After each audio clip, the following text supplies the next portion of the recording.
फांसी रे।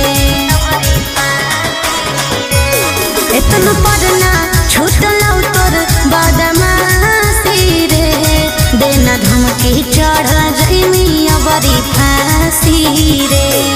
आगे बढ़ल ही कानून के पढ़ाइया गे 9 महीना में सिखलिए हो भाई कैसे रिहाइया गे। आधो घुमुहियो कैदी के भेष में बच के रही है अबरी जइबो हमें भीतर तोरे मर्डर के केस में। बच के रही है अबरी जइबो फिर भीतर तोरे मर्डर के केस में।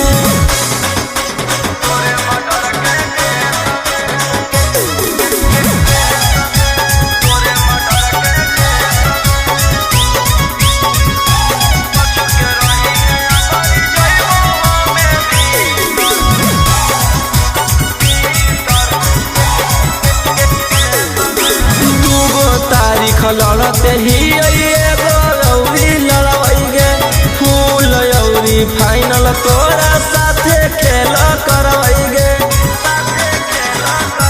हमरा छू देली जहिया रे बेटा कफन तोर सियाई जइतौ रे। हमहू लागल हियो ही फेराक में पानी तोर ना पाई जइतौ रे।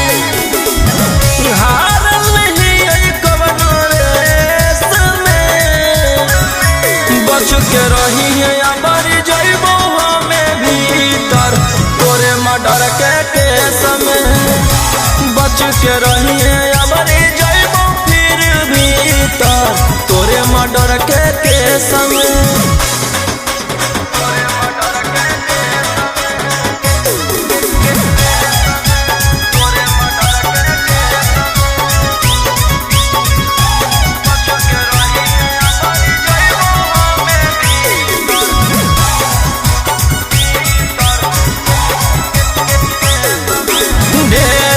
बर्दाश्त कैलियो नहीं होतौगे उठैलियो हथियार जे बीच में अइतौ सोतौगे।